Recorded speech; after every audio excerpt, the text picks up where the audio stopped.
Assalamualaikum warahmatullahi wabarakatuh. Video kali ini saya akan bahas tentang reaksi kesetimbangan atau kesetimbangan kimia. Nah, pada video pembelajaran ini akan dijelaskan mengenai reaksi kesetimbangan, kemudian rumus tetapan kesetimbangan, dan apa saja yang dapat menggeser arah kesetimbangan. Kesetimbangan kimia terjadi pada reaksi kimia yang reversibel atau berkelanjutan. Ya, reaksi reversibel itu adalah reaksi di mana produk reaksi dapat bereaksi balik, ya, membentuk reaktan. Ya, kemudian setelah terjadinya reaktan, bereaksi balik lagi menuju reaksinya, nah, sehingga lajunya terjadi secara bolak-balik. Ya. Dan kesetimbangan kimia ini tercapai ketika laju reaksi maju sama dengan laju reaksi balik dan konsentrasi dari reaktan-reaktan dan produk-produk itu tidak berubah lagi. Ya.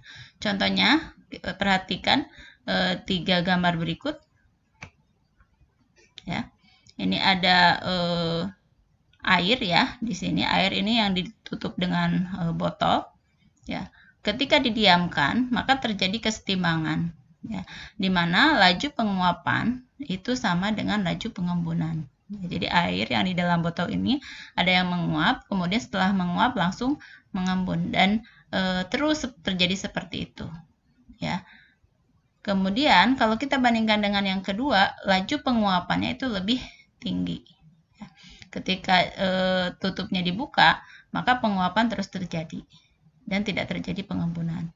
Nah, di sini berarti dia tidak terjadi kesetimbangan karena laju penguapan lebih besar daripada pengembunan. Ya, berbeda lagi dengan gambar yang ketiga, ya. Penguapannya, lajunya jika lebih kecil dibandingkan dengan pengembunan juga itu tidak terjadi kesetimbangan. Ya, misalnya ini botolnya ditutup. Jadi tekanan pada gambar 1 ini tetap karena kan ditutup, ya, dan lajunya itu sama antara penguapan dengan pengembunan.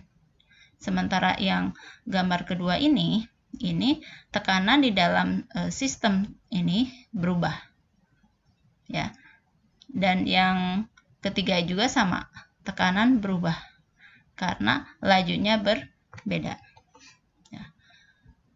Tetapan kesetimbangan ini terbagi menjadi 2 jenis. Ada kesetimbangan homogen dan ada kesetimbangan heterogen. Apa yang dimaksud dengan kesetimbangan homogen? Kesetimbangan homogen itu terjadi ketika fase setiap reaksi dan hasil reaksinya sama. Ya. Jika reaksi A ditambah B, ya, membentuk kesetimbangan menjadi C dan D dengan koefisien A itu P, koefisien B itu I, dan koefisien C R, koefisien D itu adalah S. Ya. Kemungkinan terjadi kesetimbangan jika laju, ya, A-nya itu nanti kan ketika terjadi reaksi A dan B akan berkurang. Nah, lama-kelamaan konsentrasi AB-nya itu akan tetap. Nah, kemudian, ya, dengan waktu tertentu laju C juga dan D itu lama-lama akan awalnya sama nih dengan waktu tertentu, konsentrasinya nanti akan meningkat C-nya itu. Sementara A lama-lama konsentrasinya akan berkurang sampai membentuk kesetimbangan tertentu. Ya. Nah, rumus KC untuk reaksi A dan B menghasilkan C dan D itu adalah konsentrasi produk, ya, dibagi dengan konsentrasi reaksi dipangkatkan dengan koefisiennya masing-masing. Ya, karena produknya C dan D, maka KC itu sama dengan konsentrasi C pangkat R, ya, pangkat koefisiennya, dan D dipangkatkan S, ya. Koefisien D adalah S. Nah, kemudian dibagi dengan reaksinya. Reaksinya adalah A, di mana koefisien A adalah P dan koefisien B adalah Q. Jadi, rumus tetapan kesetimbangan berdasarkan konsentrasi itu adalah perkalian konsentrasi hasil reaksi dibagi konsentrasi pereaksi dipangkatkan dengan koefisiennya masing-masing. Ya, contohnya, jika N2 ditambah 3H2 menghasilkan 2NH3, ya, membentuk kesetimbangan, maka rumus KC-nya itu adalah NH3 pangkat 2, ini hasil reaksinya NH3 dipangkatkan 2 koefisiennya, dibagi dengan pereaksinya N2 ditambah H2 dipangkatkan 3, karena koefisien H2 adalah 3.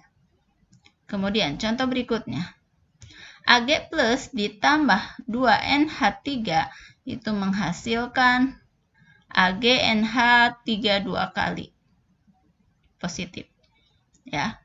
Nah, ini sama-sama homogen karena fasenya sama. Ini juga homogen, fasenya sama gas. Kalau yang ini fasenya semua terlarut.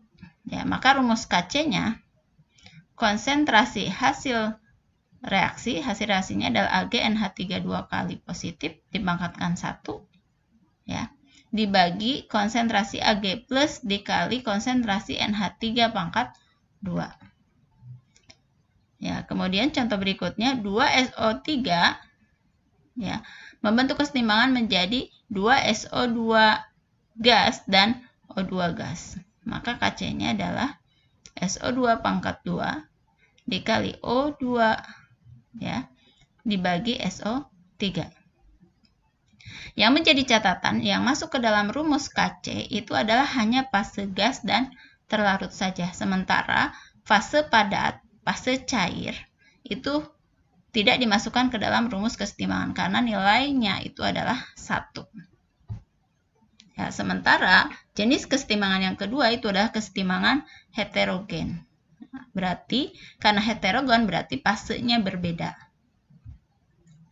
Contohnya, ya, CaCO3 membentuk kesetimbangan menjadi CaO padat dan CO2 gas. Perhatikan fasenya beda, ini padat, ini gas.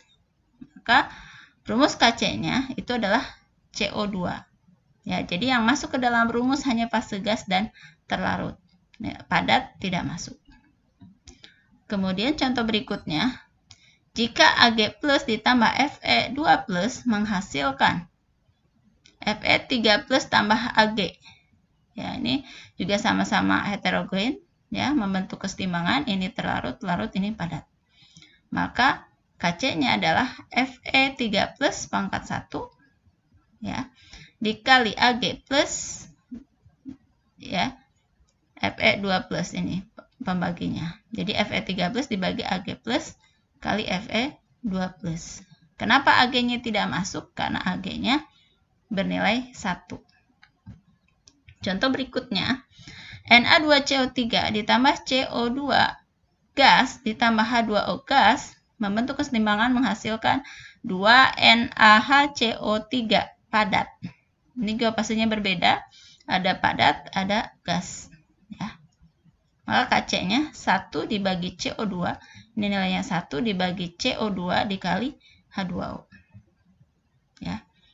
Ini adalah cara menentukan rumus KC-nya. Ya. Nah, berikutnya saya akan menjelaskan tentang faktor-faktor yang dapat mempengaruhi pergeseran kesetimbangan. Ya. Jika sistem kesetimbangan diadakan reaksi, maka sistem akan berubah sedemikian rupa sehingga pengaruh aksi tersebut sekecil mungkin. Ini adalah asas Rayleigh-Chatler. Apa saja yang dapat mempengaruhi pergeseran kesetimbangan? Yang pertama itu adalah konsentrasi. Ya. Dengan adanya penambahan konsentrasi reaksi, maka akan menggeser kesetimbangan ke arah kanan. Ya. Jadi, jika konsentrasi suatu zat ditambah, maka reaksi akan menjauhi zat tersebut. Atau dengan kata lain, jika reaksinya ditambah, maka kesetimbangan akan bergeser ke arah hasil reaksi atau ke kanan. Sedangkan jika hasil reaksinya ditambah atau penambahan hasil reaksi ditambah, maka akan bergeser kesetimbangan ke kiri, ke preaksi. Ya. Kemudian faktor yang kedua itu adalah tekanan dan volume. Tekanan itu kebalikan dari volume. Jika tekanan ditambah atau diperbesar tekanannya, dengan kata lain volumenya diperkecil, maka kesetimbangan akan bergeser ke arah yang koefisiennya kecil. Ya, nanti ada contohnya. Kemudian, yang ketiga adalah faktor temperatur atau suhu. Ya. Jika suhu dinaikkan, maka reaksi akan bergeser ke arah yang endotherm. Endotherm itu delta H-nya positif, ya. Jangan lupa, karena dia menyerap kalor. Sedangkan jika suhunya diturunkan, reaksi akan bergeser ke arah yang bersifat exotherm. Didinginkan, maka akan bergerak ke yang panas, ya, melepaskan kalor atau exotherm. Ini adalah hukum Le Chatelier, ya. Jadi jika sistem kesetimbangan diadakan aksi, sistem akan berubah sedemikian rupa sehingga pengaruh aksi tersebut sekecil mungkin. Ya. Contoh pergeseran kesetimbangan. Ya. Jika diketahui reaksi kesetimbangan gas-gas berikut pada temperatur 200 derajat Celcius, ada reaksinya seperti ini, ya, NH3 tambah O2 menghasilkan air dan gas nitrogen monoksida, itu membebaskan kalor. Ini berarti reaksi ini bersifat exotherm. Nah, menurut asas Le Chatelier, ke arah mana pergeseran kesetimbangan jika tekanan diperbesar atau volume diperkecil, temperatur dinaikkan, ya.